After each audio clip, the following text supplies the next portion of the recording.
He actually cleaned the gun off. Cleaned it. Even though it's a bloody gun that looks like it was used to bludgeon someone. I know this case. I just got chills with that. It looked like it had been jammed. It's hard to think it's just a coincidence. Everything we think we know about this case is wrong.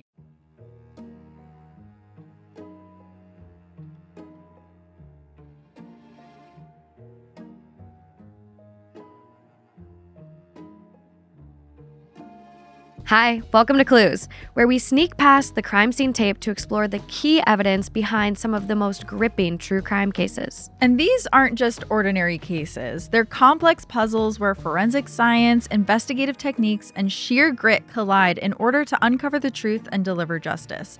I'm Kaelyn Moore, and I'll be piecing together the timelines and bringing the history to break down the hard facts of these cases. And I'm your internet sleuth, Morgan Absher. I'll be diving into the theories and pulling out the threads of these cases that may or may not add up. Now, you may not have heard of the Martin family disappearance, but they were a picture-perfect family on a holiday outing until they disappeared without a trace. For months, it was like this family just vanished into thin air. But when pieces finally started to reveal themselves, the story only got stranger. Stay with us. Okay, before we jump in, Morgan, what's new? What's been going on? We were just talking about this before we hit record, but I am in the thick of wedding planning. I think last we checked in, I was like just trying on dresses, and I did find one, so I'm locked in there. Congrats. But now I'm like, okay, I'm like 6 months out, and I'm trying to like figure out flowers and tent rental. And for all my friends out there that have gotten married, how did you do this? I'm like, I'm ready to elope. I got like a quote on flowers and like a $70,000 tent rental. And I was like, It kills me how expensive everything is. I think that's why. So we like semi-eloped, my husband and I. You got married in like 2 months. Yeah, we got engaged and we got married 2 months later. Yeah. And part of it was we just didn't want to have to labor over any decision makings. I also wouldn't necessarily recommend a 2-month window because there's a lot you cannot 60 days do in is 2 months. Unhinged, Kaelyn. It was a little crazy. Like finding a dress was probably the hardest part, but we did it. We had a great weekend and we didn't have to labor over any decisions, which was like the best part of the whole thing. That's really nice. Like I don't envy being in the position of having to like look at all the different tents and all the different flower options. No. So if anyone out there has tips, please send them my way because I'm probably at home Our girl as you is listen struggling. to this crying over how stressful it is. But what's going on with you? My house is full of boxes. We just moved. We're like finally in LA. The biggest thing is my dog is just so confused as to where we are. Oh. Because we have the furniture. Like he recognizes the smells of all of our furniture, but he has no idea like where he is. They adapt quickly. He's smart too. He's smarter than my husband and I, so he'll be fine. Ooh, but yeah, that probably does think he's smarter than you. yeah, he does. Gotta be careful there. And he is. He's not wrong. But do you want to jump into today's case? Let's do it. I was up until 2 a.m. Going over things for this case. Wow. I fell down the rabbit hole and bumped my head quite a few times along the journey. So I'm really excited to dive into this one. Let's do it. All right. So before we get into the timeline, though, do you kind of want to go over who the Martin family was? So the Martin family consisted of 6 people. We have the dad, Kenneth, otherwise kind of referred to as Ken. Yeah. Ken Martin, age 54. He was born in 1904. He worked at Eccles Electric Home Service. That'll come into play. You'll hear it throughout this case. So important to note that. But Ken really loved Christmas. This whole family did. But Ken would act as Santa Claus for the neighborhood kids. And he even made these like wooden candy cane decorations for his yard, the neighbors' front yards. And this is what actually got the neighborhood street to be referred to as Candy Cane Lane. Oh, that's cute. There's always like one of those people in every neighborhood. Yeah. Adorable. And then there's the mom, Barbara Jean Martin. She was 48. She was born in 1910. The pair got married on the 28th of November in 1929. Barbara loved Christmas too. She sent out the family holiday cards. One of her hobbies, though, that I thought was so, so cool is Barbara loved to enter sweepstakes, but adorable family. They ended up moving to the home that they last lived in 1932. and they referred to it as the Martin Manor. They had 4 children, the oldest being Donald Kenneth Martin. He was 28 at the time of the Martin family's disappearance, and he was currently living in New York. A little bit about Donald is he served in the Navy, took art courses at night at Hunter College. He taught scuba diving lessons, and he used to work at a Portland department store. Just to note, too, in some of Multnomah County Detective Walter Graven's research during this case, it's discovered that Donald felt he was gay, and his parents really disapproved of this. But none of this was made public at the time. Yeah, I mean, it was the 50s. But let's talk about the other children.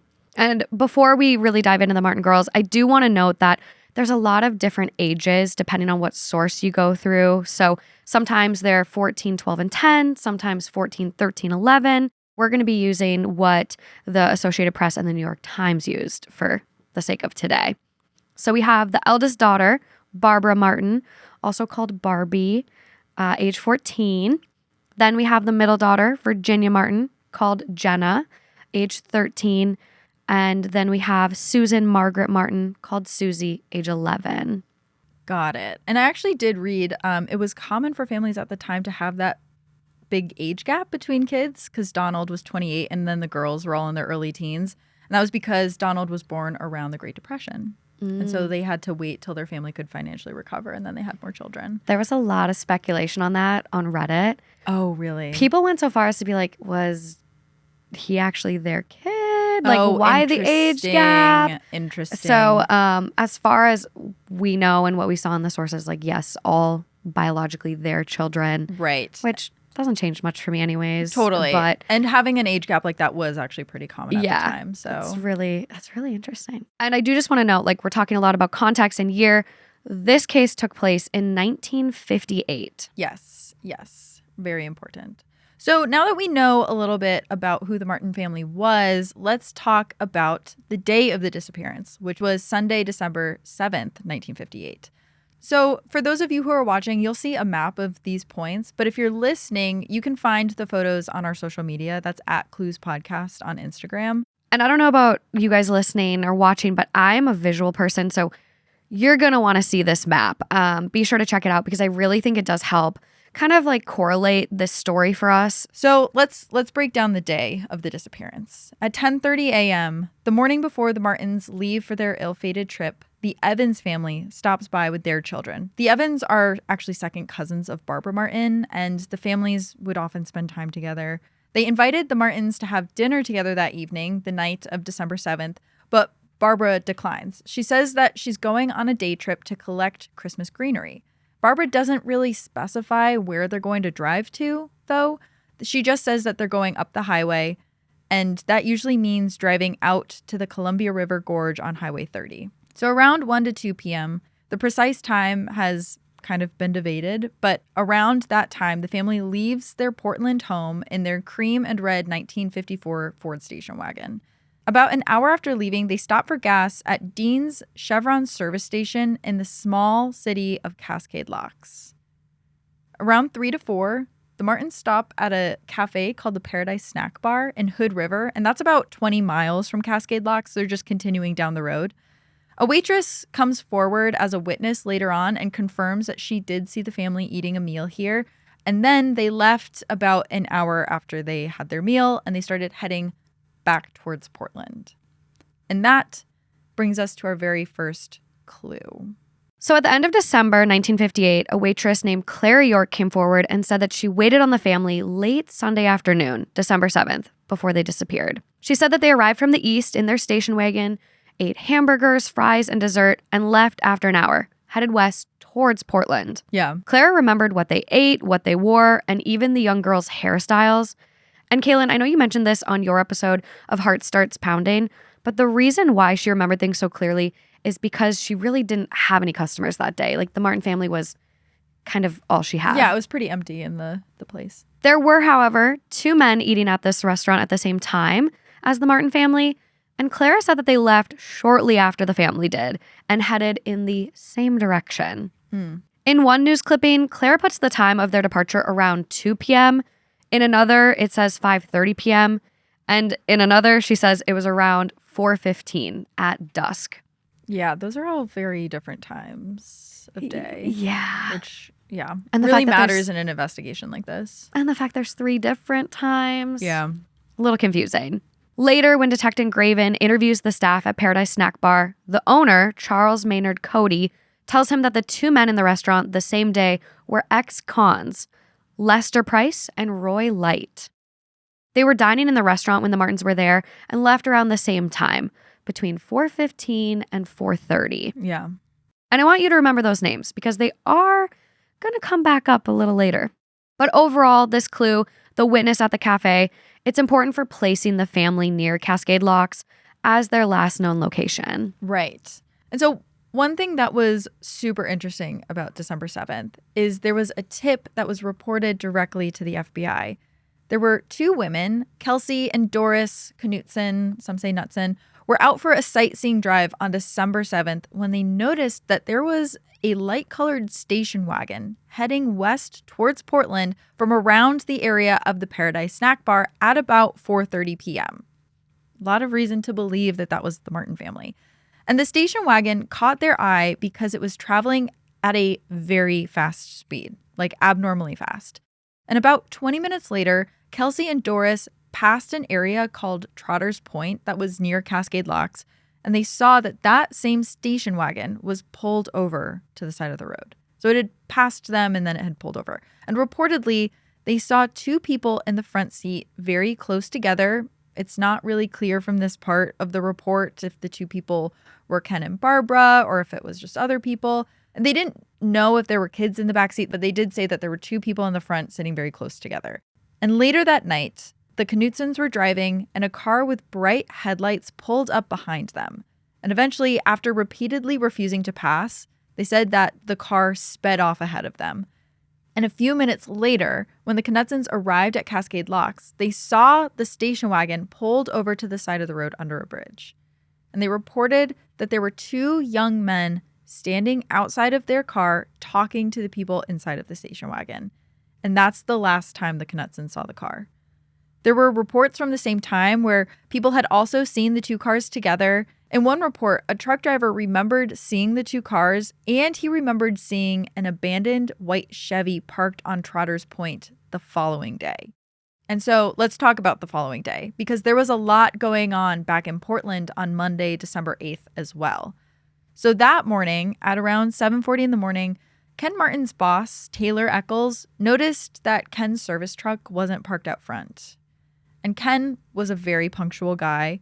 And around the same time that morning, the teachers at Rose City School marked Susan and Virginia absent from their 5th and 7th grade classrooms. Their mother hadn't called to give notice that they would be out, which was pretty unusual for the family. And so that's when Ken's sister, Charlotte Dorsey, who's a 2nd grade teacher at the school, starts to become worried that her nieces are absent without any explanation. So Charlotte called the Martin home. No answer. Next, Charlotte calls Ulysses S. Grant High School, where Barbie is a student, and she discovers that she also hasn't come to her 9th grade class that day. So Charlotte decided to wait until the evening to fully panic because she wants to talk to her husband first, and she wants to try to call the Martins' eldest son, Donald, to see if he knows anything. But at some point during the day, Taylor Eccles' wife tells a mutual friend, Mrs. Edward Lenz, that the Martins are missing. And the Lenzes and the Martins are pretty close friends, and they both belong to the Trails Club of Oregon. Mrs. Lenz is really alarmed at this, and she begins asking the Martins' neighbors if anyone knows where they are. And when she can't find any explanation, she decides to call the Multnomah County Sheriff's Office. That night, at around 9:30 p.m., Officer Fred Roadnight picks up Mrs. Lenz's call, and he learns that Ken and the Martin family are missing after their trip to Larch Mountain, where they said they were going to get Christmas greenery. And the officer takes down this information, and then he notifies the deputy sheriff, Ard Pratt. Ard sends 3 cars out to the Larch Mountain area near the Columbia River Gorge, and another officer's car is sent to the Martin home. And around that time, Ken's sister, Charlotte Dorsey, also calls to report the family missing. About an hour and a half after all of that, so 11 p.m., officers Cutshall and Johnson arrive at the Martin home and they search the grounds, but the house looks dark and totally empty. Neighbors approach to see what's going on, and explained that the Martins would never leave town overnight without telling someone. This is incredibly strange behavior for them. And the officers learn that Ken's sister, Charlotte, lives nearby. So a neighbor calls her and she comes over with her husband to let the officers into the home. And inside the house, it becomes evident that the family was not planning to be gone for very long. There's still dirty dishes in the sink. There's ground beef that's set out on the counter and it's thawing for dinner. And so that is strange enough in itself. But the thing that really makes this weird is around the same time as the police are going through the Martins' home, several witnesses report seeing an abandoned white 1951 Chevrolet near the highway 8 miles east of Cascade Locks. And this car, when the police finally go look at it and they run the plates and they try to figure out whose car it is, it's connected to an ex-convict, Lester Kenneth Price, which maybe you remember hearing that name just a little bit ago. I told you guys to remember those names. He either borrowed or stole this car from a friend in Los Angeles. It's a little unclear how he got it. And he drove it to Hood River, allegedly to visit his wife and child. But he was also visiting friends. And one of those friends was ex-con Roy Light. On Tuesday, December 9th, the local newspaper, The Oregonian, runs a front page story. Quote, "Mountain searched for family." And people begin calling in all sorts of tips, saying they saw cars or people that look like the Martins. But all of these sightings turn out to be dead ends. So officers continue trying to determine exactly where the Martins traveled to and what time they left. The following week, hundreds of people searched for the family in Oregon and Washington. One newspaper estimated that the number of people searching included law enforcement officers, Forest Servicemen, friends, relatives, and other volunteers. And it was well over 1,000 people. No valuable clues are found at all. It's really like they just vanished into thin air at that point. Then on December 16th, Charlotte Dorsey announces a $500 reward. She gets more contributions from friends, and the reward is increased to $1,000. That's in 1958. That's a decent amount of money today. Mm-hmm. Missing posters with the reward are displayed. And that same day, Detective Graven is investigating the Martins' son, Donald. He visits Donald's former workplace, the department store Meyer and Frank in downtown Portland. And this is a good time to get into Donald a bit more. Yeah. Because this is when Detective Graven starts looking at Donald's employment files. He sees that he did work at this department store several times over the past decade. First, when he was a stock boy in 1948, but he quit 3 months after to join the Navy. Then he worked as a stock boy from January to June 1950, but quit again. Then he was rehired as a stock boy and window trimmer in April 1954, and that lasted until September 1955. But the reason this time is because the store actually fired him for stealing over $2,000 in merchandise. And that's got to be a decent amount of money today. That's like almost $30,000 today. That's a lot. It's a lot. That's a lot. Yes. And what's also a lot is one of the items that Donald was accused of stealing is a .38 caliber Colt Commander pistol. I have friends that have stolen from their jobs, and it's always just like food on their break. Like, I just can't imagine stealing a gun from your workplace. And when Donald was arrested in 1955 because of this, he said it was because he was having a hard time at home because his parents didn't approve of his sexuality. But despite his parents' disapproval, they did help him get out of trouble with the store. It was actually Ken that came in and paid the store back for all of Donald's stolen goods. And this is when Donald was released, and his family really wanted him to go to Trinity Religious College in Connecticut at this time. They were hoping it would really reform Donald, but instead Donald ended up going to New York City. He was forthcoming with the information that he was gay. Mm-hmm. So it seems like there was maybe a little bit of acceptance within himself, which makes it even more devastating that his family was so not on board with it. Yeah. So let's jump in to after the family disappears. Detective Graven remained interested in Donald as a suspect. Something of note is that Donald decided not to come home to Portland to aid in the search for his family. Authorities only were able to interview him over the phone, and he wouldn't return to Portland for months. And granted, he's in the Navy. Maybe he wasn't able to get leave, but I still find that a little odd. Like your whole entire family vanishes. I at least think the United States Navy would have been a little accommodating. No, to I would send actually you home. I would be really curious if we have any listeners with military experience or maybe that are married to people with military experience, what that bereavement leave is. I have family members who are in the military and we had a death in the family that they were able to come back for. So Yeah. but who knows if it like extends to I know. And the fact missing. that he wasn't like stationed abroad, he was in New Yeah. York, maybe Yeah. on base. It was just something I found in this case that was a little unusual. Almost that level of detachment. And Totally. everyone deals differently, but to not come home for months? I think the thing with Donald is that it's a bunch of little things that kind of add up together because there's like another thing about him where he had a mutual friend with Lester Price. So there is a connection of him and one of the ex-cons. And that was this guy named Wayne. And Wayne had worked with Donald at Meyer and Frank around the time that Donald was arrested. You have Donald, and then he happens to be connected to the two people seen in the cafe Yeah. that left shortly after. And then the family was spotted, pulled over on the side of the road, Yeah. talking to two people. There's a lot of string that a lot of starts going strings. up to Donald. We might get lost in the yarn today. I don't know. We will see. Listen, I agree. So on December 28th, news reports start coming out on an ex-convict's abandoned car and the potential connection to the disappearance of the Martin family. So the car is presented as, quote, the most valuable clue in the Martin case yet by Oregonian reporter Jerry Pratt, who interviewed a local sheriff. And the sheriff didn't name the ex-con connected with the car, but he said that he'd been in Oregon State Penitentiary for forging a check. And he said that the ex-con was also a hobbyist photographer who may have seen Ken Martin's 8mm film cameras. And these details aren't super important, but they seemed like they might have been at the time.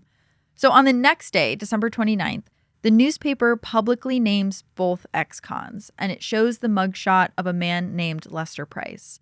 So the investigation turns to focus on those ex-cons, Lester Price and Roy Light, the abandoned Chevy, and various theories about foul play. Did the ex-cons make the Martins disappear? Did someone hire them to kill the family? And around this time, witnesses in Los Angeles claim they saw Lester Price in town through December 9th, so he couldn't have been in Oregon to cross paths with the Martin family on December 7th. And there's more information about what happened to Roy and Lester, but they were ultimately forgotten as suspects in this case. But before we move on, there's one really important note that I want to make. And that's that Roy Light allegedly carjacked someone by hiding in the back seat under a blanket and surprising them. And if that was his MO, it seems like it could have been something that happened to the Martin family as well, hiding in the back seat, and then the family comes in and you're able to carjack them. Yeah. And I'm not sure if it was your episode or where I saw it, but I think the person that he carjacked, wasn't it like a sheriff or something? I think it was a woman that he carjacked. I can't remember the specific details, Okay. but there was he got in trouble with the law a lot throughout his life. Yeah. So there were probably other times that he ran into sheriffs. Okay. Yeah. So at some point in either late December or early January, we get our next major clue. Tire tracks. Tire tracks are discovered by a Portland man named Donald D. Bain, who had been involved in searching for the family. He was familiar with the area and he spent a lot of time roaming the shoreline of the Columbia River. And this is when he noticed those tracks. It looked like a car had come to the very edge of a steep cliff and just gone off. And of course, he did report these tire tracks to authorities, but the officer thought it was an irrelevant tip because the Martins wouldn't have come to that area for Christmas greenery. So Bain contacted a sheriff in Portland, but he also dismissed this potential evidence as not being from the right location. So the fact that they outright dismissed this is a little wild to me because it's not really the type of place where a car would casually go off the road. Again, even if they didn't think it was the Martin family, the fact that they didn't feel the need to investigate why a car would have gone off the road into a river at that point is a little beyond, is just beyond me. But the bluff was located behind the aluminum plant. It was not really off the side of the road. Cars wouldn't have been driving back there. And when Bain looked down into the bluff past the tire tracks, he saw cream-colored paint scrapings on the rocks. That to me is wild. And I think we're going to have something like this every episode. I need like a little scientist to just like phone a friend, scientist button. Yes. Because for paint chips to be found, I started going down. I'm like, okay, physics. How fast was this car moving? If it would have been moving really fast, wouldn't it have just flown off and there wouldn't be any chips on the rocks?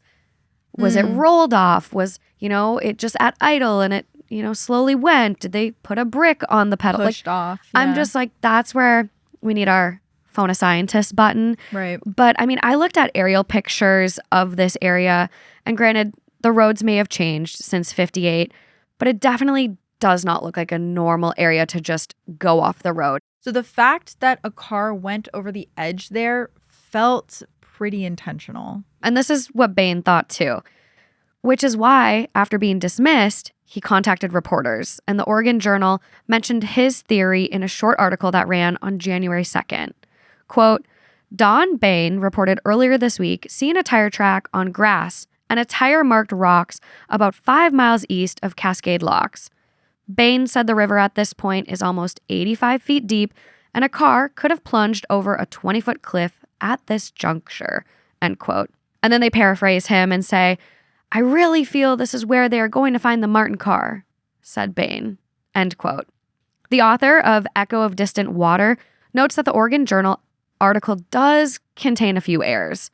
Bain had actually seen paint on the rocks, not tire tracks, and the place in the Dales was more like 45 miles from Cascade Locks, not 5. After this article, however, authorities do come back and accept these tire tracks as evidence. So now that it's evidence, people do start to wonder if the family accidentally backed off the cliff, plunging into water. Detective Graven at this point actually had a plaster cast made of the tracks, and through this determined that the tread of the marks matched the type of tires that the Martins' car actually had on it. There were also bits of cream-colored paint on the rocks near these tire tracks, which was the same color as the Martins' cream and red Ford station wagon. And this is a part of this case, and with this clue that really blew my mind. The paint chips were actually tested by the FBI, and they matched the car's make and model. And again, 1958, we hadn't been to the moon yet. We're getting close to going there, but I'm like the paint chips being tested. I'm really impressed at that aspect. Had the science to do it. Yeah, really impressed with that. And because of this, Detective Graven actually believed that the car went into the water at this spot by the cliff. So I went and looked at the weather. There was no heavy fog, snow, or rain on this day. And in the weeks after, there was a lot of light rain, but luckily no snow. But checking the weather also made me think okay, how could you accidentally go off a cliff if you're driving? Regardless of the spot being hard to get to. There was no fog. There was no sleet. There was no snow. On that day in December, in that general location, there was no precipitation. Yeah, full visibility. You could see everything that was going on. It doesn't make sense that they would accidentally go off a road. And again, I went further. I was looking up headlights on this car. I'm like, maybe, this 1954 station wagon, the headlights didn't go as far with light range. Right, because one of the times that they maybe left the snack bar was 5:30. Yeah. It's winter, sun's going down. Maybe it was really dark out. Yeah. And they somehow, but doesn't seem like it. No, and even for a 1954 Ford, the lights were they weren't that bad. Like the visibility and the range you got from them was pretty good, but just something to note. I mean, no seatbelts in the car, but other safety mechanisms. Yeah, but I do believe the family actually added their own seatbelts in. Yeah, because you used to have to. They didn't have seatbelts in cars back then. Yeah, and so that was another thing I found super odd. It's like a family that paid to add seatbelts, despite it not being regulated, they would be driving erratically and super fast. It was a little surprising for me. Well, one more thing to know about this aluminum plant before we get back to the timeline is a person tied to this case who worked at that very same plant, and that was Roy Light. So we talk about someone needing to know the area very intimately in order to get to that spot and have a car go off, and Roy Light would have been that person. Yeah, and I know this case. I just got chills with that. I'm like, what? Again, what are the odds Small world, but Yeah. it's hard to think it's just a coincidence.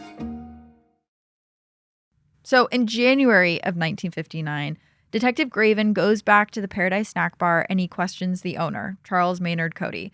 And Cody tells him that the two ex-cons, Lester Price and Roy Light, were seen in the restaurant around the same time as the Martins and left around the same time.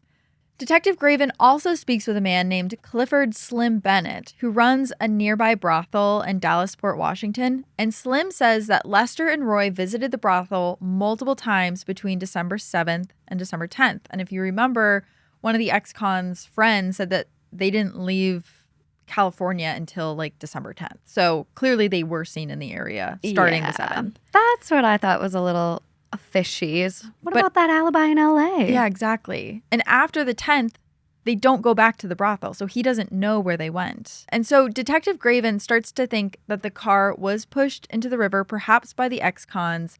But that brings us to our next clue, the big one. Yeah, this is the clue that really has my head spinning.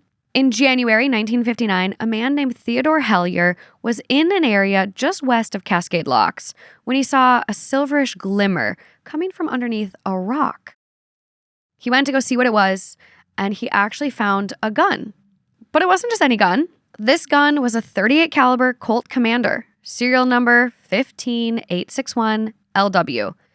And I will say, like, the Reddit rabbit hole people are like, of how did they have the serial number on guns? It wasn't mandated at that time, but certain brands did do it. Interesting. So it wasn't impossible that a gun would have a serial number Yeah, on that's it. interesting context. And when he found this gun, he also noticed there was dried blood on the handle and that the butt of the gun was damaged, like it had been used to maybe bludgeon something. Wow. And of the 9 chambers, there was only one fired shell casing. And Kaelyn, I know you had a point in your Heart Start Pounding episode where you talked about how the shell was still in the chamber. Yeah. And why that could have happened. Yeah. So with this specific kind of gun, if you obstructed it from being fired at all, the shell would just kind of like stay in the chamber and explode. And so that's what it looked like. It had been jammed. Like maybe someone got in a fight and covered the gun, and when it went off, the shell just stayed in the gun. So I thought that was really interesting on your episode. So after discovering this gun, Hellier gave it to the sheriff, who, for some unknown reason, did not accept the gun as evidence. Get this. He actually cleaned the gun off. Cleaned it. Blood. Dried blood. it kills me every time because it's like, same with the tire tracks. They're like, oh, this doesn't fit into the Martin family disappearance. I guess it's just not evidence, even though it's a bloody gun that looks like it was used to bludgeon someone. Like, well, maybe the other person that got bludgeoned needs help, and we should still like investigate this a little bit. Also, even just keep it and put it as like, catalog it as, hey, found this random gun. It's got blood on it. Like, I know. you give it back to someone who it doesn't belong to them. What? Like, oh, haha, It's a gun. free gun. Yeah. It's And I get that they didn't have DNA evidence back then, so like they wouldn't need to preserve the blood at all, but it's just always so funny when they just like, here, I washed the gun you found for you, and like you can have it back. I mean, I again went down the rabbit hole on this case probably too hard. Like, I was like, did they know DNA existed at this time? And yes, they did.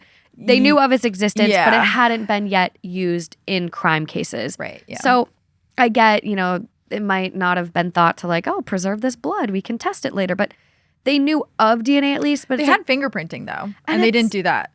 Yeah. they did nothing. They did nothing with this gun. And something that I think is also really interesting is Detective Graven's grandson, Greg Graven, who is actually the current chief of police in Yamhill, Oregon. He actually tells reporters for the KOIN 6 News podcast, he says, quote, "There are protocols that are required to take place even back then regarding the finding of a firearm, and those protocols were not met." Yeah, it's a little frustrating. I'm surprising. But Detective Graven does learn about the gun during his investigation in early 1959, and this is when he really starts putting the pieces together and going back to what he learned about Donald Martin, and puts it together that the gun he stole from Meyer and Frank's store was also a .38 caliber handgun. When he found the serial number for that stolen handgun, 15861 LW, he realized it was identical to the one found along the highway. It gets me every time. I think this is something that it's going to come up, from time to time in these cases that we cover. But this is something that feels a little botched to me. And by botched, I mean carried out badly or carelessly. It just feels like this was a piece of evidence that really could have helped this case back then, and it just wasn't handled as it should have been. But let me know your thoughts on this. Like, is this the botched piece of this case for you? Maybe it's the tire tracks, actually, but I think this is a point in all of our episodes that maybe listeners could help chime in with, and maybe we each pick a piece that we feel was botched when it applies. Yeah. I mean, we did get a really important piece of evidence from it, which was the serial number. Like, at least they did check that, so we were able to see that it was Donald's. Yeah, at least he put it back together. But I mean, they gave the gun back. Like, I know. Because if we had it today, maybe goofy. we'd be able to test the DNA evidence and see whose blood it was. Yeah. And a few more things that I want to talk about that really tie into this clue. In Graven's report, he also says bonfire was discovered near where the gun was found. This makes him wonder if other evidence had been destroyed during that. And based on Graven's notebooks, which were reviewed by the author of Echo of Distant Water, Graven confronted Donald about the gun during a call in mid-December 1958. Donald said the following, quote, "New York police told me about that, the gun, being found. I have no knowledge of it. Wayne had a buddy who worked in sporting goods. Wayne liked guns. I didn't. I just like nice things, like a girl. I like nice things to make my apartment pretty," end quote. So basically, Donald didn't have much to say about the gun. He suggests that his friend Wayne might have had it, and nothing seems to come from Graven's investigation of Wayne.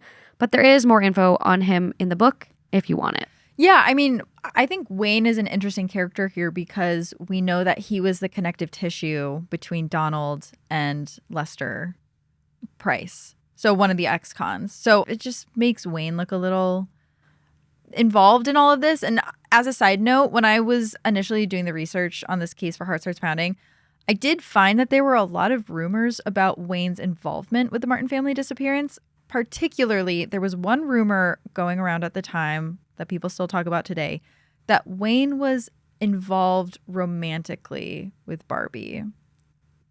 That's maybe a light way of putting it because Barbie was a minor. She was 14. So I couldn't find credible sources to back up that claim.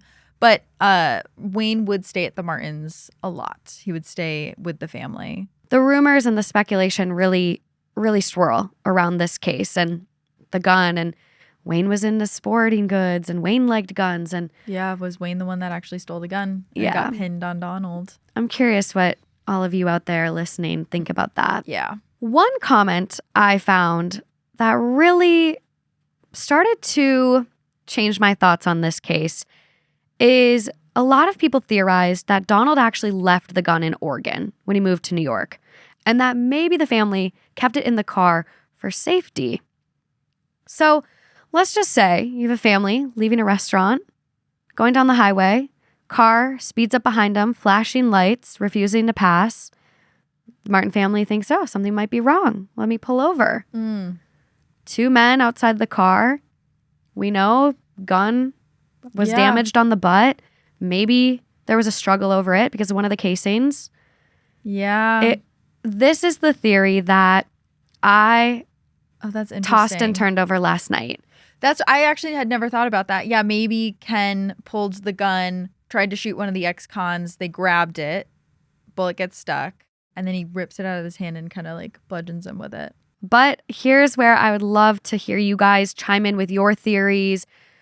I mean, there's a lot in the rumor mill here and a lot of speculation. So please comment what you think. Yes, definitely. I'm curious what everyone thinks. And there was a lot of these like little clues popping up, but there wasn't much movement in the case. And not until May 2nd, 1959, when there was a tragic discovery. So young fisherman Ellery Colby saw two bodies floating downstream near Thunder Island, headed towards Bonneville Dam. And that's in the Columbia River. And then the bodies started to drift apart.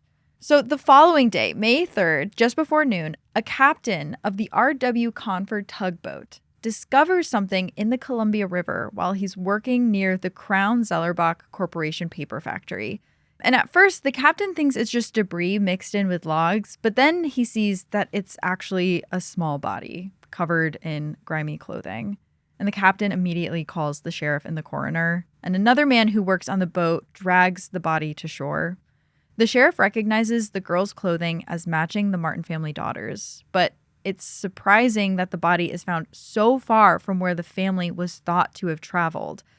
So the body's brought to Hamilton's funeral parlor in Vancouver, Washington, and Charlotte Dorsey's husband, that's Ken's sister, her husband, Herschel, goes to identify the body, but the girl's face is no longer recognizable to him because of the damage and deterioration, though the rest of her body is fairly well preserved. And the body's eventually moved to the Multnomah County Coroner's Office and frozen before an autopsy takes place. And during this time, the body is identified officially by dental records as the youngest Martin, Susan. And people speculate that Susan was maybe not wearing a seatbelt. So if the car sank and, say, like a window or a door popped open because they were in the river, maybe she did float out. The Ford didn't come with seatbelts, and the Martins installed them, which we mentioned. And on the next day, May 4th, as the discovery of Susan's body hit the news and reignited interest in the case, the second body was found. Around 11:15 in the morning, a man named Clarence Haight saw a body floating in the river about 25 miles from where the sister, Susan, was found on the Oregon side. So it was found kind of near the Washington-Oregon border by this Bonneville Dam. And Clarence is an electrician who worked for the U.S. Army engineers, and he was checking equipment on gantry cranes when he spotted the body among debris and trash. And the body was lifted out of the water by a crane. Same thing. They see it's a girl. She has jeans, a sweatshirt, a white shirt. She even has an M&M wrapper in the pocket of her jeans, which I thought was just a really sad detail.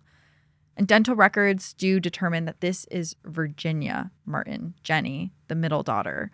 The location of this body once again makes authorities wonder where exactly the Martin car went into the water, because it now seems likely that it actually went in near Cascade Locks. Remember, Cascade Locks is where the car was pulled over. They were talking to people outside of the car, the two guys, and that is just upriver from the dam. So if it went in there, it makes sense that the bodies maybe floated out and then went down to the dam. Yeah, based on our map and where they're finding these bodies, it does seem likely. And I know in this case, the reason that they believe the bodies actually surfaced is because a rig or some sort of boat actually dropped anchor and it got stuck.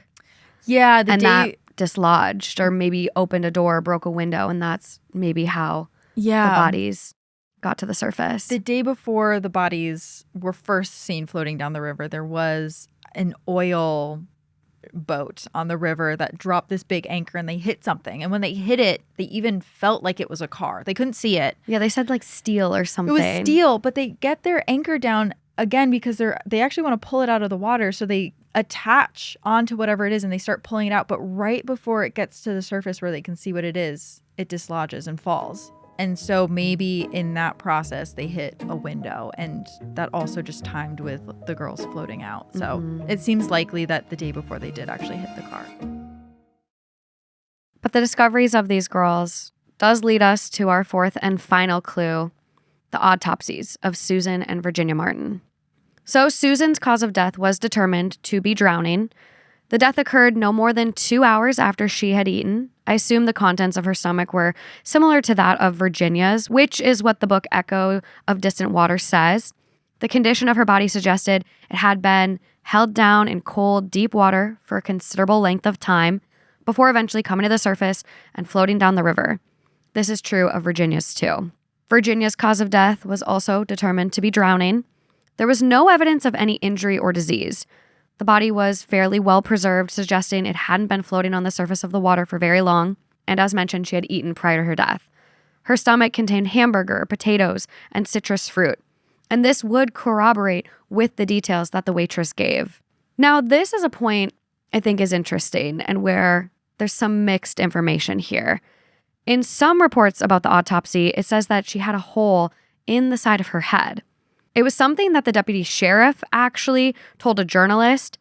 He was the person who photographed and fingerprinted both girls. And he said in a 1999 interview, quote, "Both girls had holes in their skulls, identical holes, above and behind their right ears. I thought they were either from a gunshot or a blow." Wow. If this is true, though, it's not clear why it was omitted from the autopsy. And again, like, there's some discrepancy here because in the KOIN 6 News podcast, they have a quote, "An autopsy technician who took pictures of the bodies thought both girls had bullet holes in their skulls. The medical examiner ruled otherwise." There was even a picture of the autopsy that the author of Echo of Distant Water saw, but it was too small and blurry to see whether or not Virginia's had actually had a hole in it. Yeah.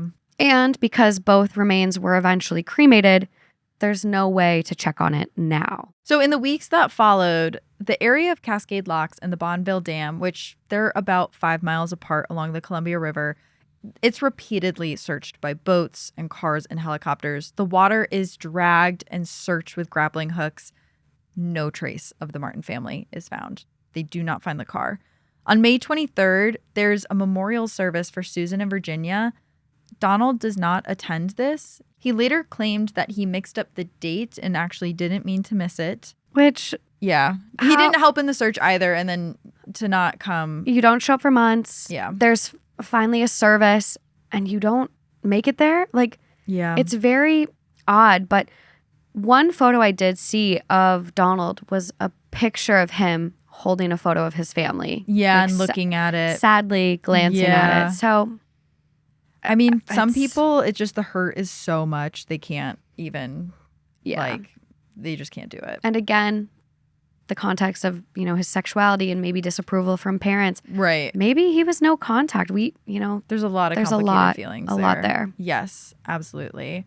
The girls are eventually cremated, and Donald does not claim their remains. No one claims the remains for 10 years. They just sit in the funeral home until 1969, when an unnamed relative or family friend, we know that it was not Donald, collects them and buries them alongside their paternal grandmother. Yeah, and again, this is where I find Donald's behavior so puzzling. I think regardless of maybe being strained and distant from your family, wouldn't you at least collect the remains and have them buried, or, just ensure that they had a resting place? There's just so much going on with him throughout the entire investigation. I agree. And, maybe money was a concern and why he didn't. But yeah. I know you're going to get into this right now. So let's Yeah. talk about the estate. Exactly. So on June 3rd, Donald finally arrives in Portland from New York, having missed months of searching and the memorial for his sisters. But he is there. He does arrive promptly on time to settle his family's estate. And when you do the conversion in today's cash, it's nearly $400,000. That is life-changing money. Absolutely. It's completely life-changing money. So Donald starts cooperating with the investigation when he's asked to. He answers calls from detectives. And in December, he meets with Detective Graven while he's in Portland. But he, other than that, doesn't really go out of his way to help. Remember, some of his family members are still missing at this point. He stays in town for about a week, and during his meeting with Detective Graven, he reportedly says, quote, "I know of no one who would murder my folks, or no reason for it, but I don't see how it could have been an accident." So he also doesn't think it's an accident. To me, it doesn't look like an accident. Again, I need some scientists or physics experts to chime in on speed of the car and how it got over the cliff. But it is interesting that if he was involved, he would, say that and say, "I don't think it was an accident. It must have been foul play. Right. Why blow your spot?" Yeah, right. So that, again, is where I go back to Yeah. the two cons. Exactly. So this case basically goes cold by the end of 1959. At that point, most people just believed it was a tragic accident, but the rumors and the legends of this case still remained. Detective Graven continued to pursue all of these theories because he was convinced that there was foul play, and the case of the missing family would go on to haunt him for the rest of his life. The fact that he couldn't solve this really tortured him. In one of his notebooks, he wrote that the case, quote, "will be solved if I live long enough for the car and the bodies to be found." And in another entry in that notebook, he seems to directly express who he thinks did it, but crosses the name out. There's a spot in the notebook where he wrote out in black pen, had to be planned by blank, no one else with motive. And then the blank is just scribbled out. So years later, someone actually went into Photoshop to see if they could restore the word that was written under his scribbled black ink, and they were able to retrieve a name. And it did say Donald. In another file from Graven, a copy of a letter he sent to another officer was there, and he wrote, quote, I also want to call your attention that Donald Martin is the sole beneficiary to the Martin estate, insurance, etc., and that the whole family would have to die to make this so. Because if dad dies, it goes to mom. If mom dies and you're no contact with your son, maybe it just goes to the girls. Mm-hmm. Also, at the time, Donald Martin was caught stealing from Meyer and Frank Co. He gave as his excuse that he was a homosexual, and he gave as his excuse for being one that his mom was a fat slob and his father wasn't much better, and stated he was afraid that the girls would be just like them. This shows that he did not like his family. Yeah, there's a lot to unpack here. I think it's clear that he had some level of, I don't know, maybe disdain is the right word for his parents, if not the whole family. Yeah. I do find it interesting that the detective, though, did cross out his name. He was captivated by this case. It was the one that haunted him, maybe the one that was getting away or unsolvable. And so for someone who knew every detail, who was so close to it, he did cross it out. Yeah. So it does feel like he got to a point that he even thought it's not him. Let's say Donald did do this, or maybe he enlisted Roy Light and Lester Price to help him take out his family. This did all happen again, 1958. It's not like Donald had Find My iPhone enabled. He couldn't track his parents. I even saw on one thread on Reddit that long distance phone calls at that time could have been like $100 for just 3 minutes. Yeah, wow. So how does he even find out this plan, this Sunday trip to go find greenery? Right. How does he organize it? I mean, maybe they do it the same weekend every year. Maybe he knows like the first Saturday of December. That's when my parents go get all their greens for Christmas. But I agree. At the time, it's hard for me to wrap my mind around how people made plans in the 50s, but they did. And so I don't know exactly how he would have orchestrated all of this, but it seems like he would have been able to, I think. I don't know. It's just something that it's a hole in this one for It me. is. Yeah, I agree.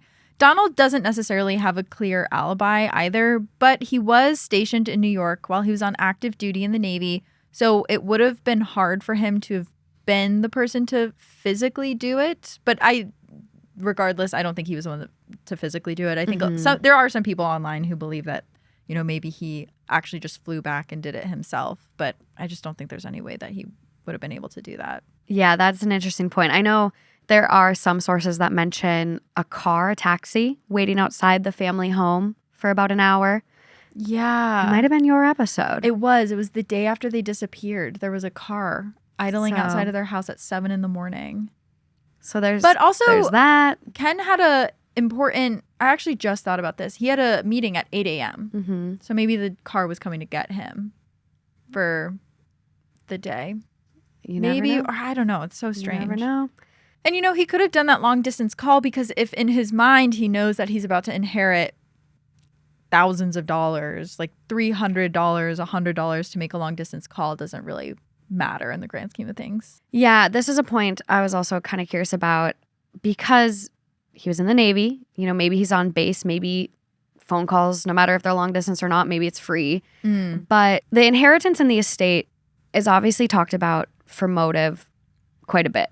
Yeah. And motive is kind of everything in these cases. Like, what is the reason behind it? But I saw in one source that he actually didn't get his estate for a couple years after the disappearance. Yeah. Which, granted, he might not have known that at the time. Like, in my head, I don't know. You hear about things like probate, but I don't know. Maybe the average bear doesn't know how long it takes. So maybe that wasn't a part of his plan or he knew about it. But ultimately, there's no other developments in this case. Right. Detective Graven retired in 1966. He kept all of his case files about the Martins, which his family preserved for him later on. and he did pass away in 1988. Okay. So in the years that follow, Donald did marry a woman named Helen, and he moved to Hawaii. He goes on to have 4 kids, and he teaches at a high school. And Donald did pass away in 2004. He was a suspect in the investigation, but was never charged with anything. And that leads us to today, where there's actually been a pretty big update in this case. A crazy update that happened just a few months ago. So in February of this year, 2025, amateur investigator / professional sculptor / diver Archer Mayo pinpointed where the Martin family's car disappeared, and he led a mission to find it. And Archer notified authorities that he found the place in the Columbia River where the Martin car sank, and it was near Cascade Locks, which is where it was estimated that they went in. And so Mayo takes a video of the car during a dive, and he shows that it matches the type of Ford the family drove. And he also films the license plate. On March 6th, law enforcement arranged for a crew to start pulling the car out of the river, and a barge with a crane attached begins the process of uncovering the vehicle. It's ultimately a 2-day process. On March 7th, pieces of the car are finally removed from the water out of the Columbia River near Cascade Locks Marine Park in Oregon. So portions of the car, including the chassis, rear axle, and engine, were pulled out of the water, but the cabin of the car separated from the rest and it remained stuck underwater. No human remains were found in the car, and it's now undergoing forensic analysis. And for context, this location is about 20 miles west of the cafe where a waitress saw the Martins before they disappeared. So it would fit the theory that they were headed home towards Portland when their car went off a cliff into the water. Yeah, something I found really interesting too. Mayo noted that there were actually other cars underwater in the area too. Right. Which, again, like this whole case, it just feels like, what are the odds? Like, what are the odds? Well, was that an area where cars went off the cliff accidentally into the locks? Or was it a known dumping area? Like, yeah. Or was it a known dumping area? Yeah, it's like, I feel like there's certain stories you hear where a town has a bridge and there's so many guns that people find with magnets in the water below. Like, yeah. You know, some places, some towns have those areas that are just, you go there to be discreet or get away with things. Right. And, you know, could it have been one of those areas? What do you think happened? What is the theory you keep going back to? I feel like we're going to have a lot of takes, a lot of comments, and I want to see them all. I'm not sold on one thing or another, but as of right now, I'm in the boat that Donald did not do it. Wow. You and Archer Mayo. I really do think that there was a struggle, and I do think that the two, you know, ex-cons are connected, especially given that one went on to have a carjacking, you know, similar feel to it. No, and I forget who it was that mentioned that Ken might have had photography equipment in the car. And so maybe it was something where like one of the ex-cons saw that there was valuable equipment in the car, followed them, was trying to rob them. It escalated because there was a gun in the vehicle. They did something and then dumped the car. There was a struggle. Gun went off. Ken got killed. Yeah. We can't have murder on our hands. We can't have witnesses. Do? Yeah. Let's drive this family off the cliff. I mean, there's a few theories that I saw that, and this is dark. This is really dark. Family annihilator theories. That Ken did it? Wow. But again, given the witnesses and the weird circumstances, I don't know. It is interesting. Like, maybe he threw the gun out the window as he was driving and then the car went in the river. But I at least feel somewhat good saying I don't think Donald did it. I know his behavior is so odd, and not showing up to help search, not coming back for the funerals, not picking up the remains. Like, there are so many things that have you really side-eyeing him, but I think that really could just be a strained relationship with a family. Yeah. So why wouldn't Donald have said that, well, when I stole the gun, my family kept the gun in the car? Because he goes on to say that it was probably Wayne that stole the gun. And that is interesting. And given Wayne being involved with the family and over at their house and close, and, you know, maybe he brought it over and maybe Ken caught Wayne and said, hey, you're too young for a gun. I'm keeping it. Yeah. I'm not sure, but it is interesting. I just don't think it was Donald. Could it have been Wayne? Could it have been the Barbie pregnancy conspiracy of this? Maybe. But I feel like given the fact that people were lying for Lester and Roy, they were in LA. Meanwhile, they were at brothels. Like, were they able to afford the brothels because of money that they got from the Martins? True. I mean, there's a lot we could speculate till the cows come home. I know, absolutely. It does seem like Archer, the diver that found the car, thinks it was an accident, a total accident. He went on, so he made like this little 5-minute YouTube video explaining how he found the car, like all the models he built in his house to figure out exactly where the car went in. And he is really staunchly like, everything we think we know about this case is wrong, and everything that Detective Graven wrote in his notebook is wrong. And so he alludes to the fact that it was probably an accident in the area that it was in. I think the locks were really close to the road, and so maybe they could have swerved off. Yeah. But he also says that he's writing a book about it, and if you want to know what he really thinks, you have to buy the book. Read the book, yeah. Which, hey, the man spent 7 years of his life. I know. He deserves to write a book about it. But I'm like, make a YouTube video like the rest of us. I just want to know. The whole thing is really, really peculiar. It's a head scratcher. Where do you land? Where did you finally come on this one? So this is always what I like to ask the audience too, is like, what is the one piece you keep going back to when you try to like explain, when you try to walk through the other theories, what is the one piece that you can't explain away? And for me, it's the gun. The gun, I know. Why was Donald's gun there? But was it Donald's? The only thing that makes me not hung up on that is what you brought up, that maybe they just had it in the car. In the glove box. And so if you're enlisted in the Navy, you're going off to basic, you're going off and you're living on base, you don't just take your gun with you. No, it would have had to have been coordinated. Like maybe Wayne went over and got it, and it would have had to be like really planned out. So I don't know. I'm curious what the audience thinks, what the piece that they keep going back to be like, it had to have been this person, or it had to have been the ex-cons or Donald or Wayne. I'm really excited to see curious. all of your comments on this one. Yeah. Really. This is a tough one. And I think, given 1958, the evidence was so different back then, technology and everything. So I do feel like a case like this would have been solved immediately today. Yeah. We had the blood, we had the gun, we had the... I think so too. So it's really tough. And I think even if they did go in accidentally, I don't think there was any chance the family would have gotten out, given how heavy the car was, how quickly it probably submerged. So this is my one little PSA to everyone out there.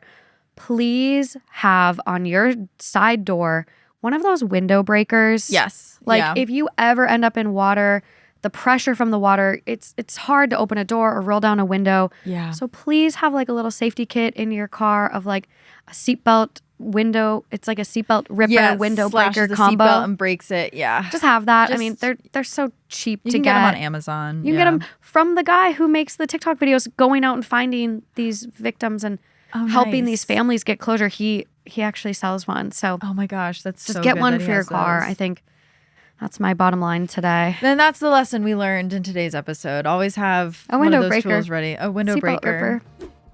So even though we're not completely sure what happened, we're going to close this case file for now. I'm really curious to see how this story is going to continue to unfold. And if there's any new developments on this case, we will talk about it on our Instagram @CluesPodcast. We really hope you enjoyed unraveling this case with us. And we're going to be back next week, opening a new case file. And as always, we want to hear from you guys. Tell us your theories on this one. Let us know what part you think is botched. Maybe other theories you came across while diving down the Reddit rabbit hole. And any feedback you have. It's what makes this community so special. It helps ensure we're doing these cases justice and giving you information that you actually want to hear. So let the comments fly. And at Crime House, we value your support. So share your thoughts on social media and remember to rate, review, and follow Clues to help others discover the show. And if you're watching on YouTube, don't forget to hit that subscribe button. Subscribe, follow, whatever button you see, hit it. Yeah, whichever one is there. And if you're hungry for even more content, we've got you covered. Join our Crime House Plus community on Apple Podcasts. We'll be back next week with another new case on Clues. Bye, guys. Bye.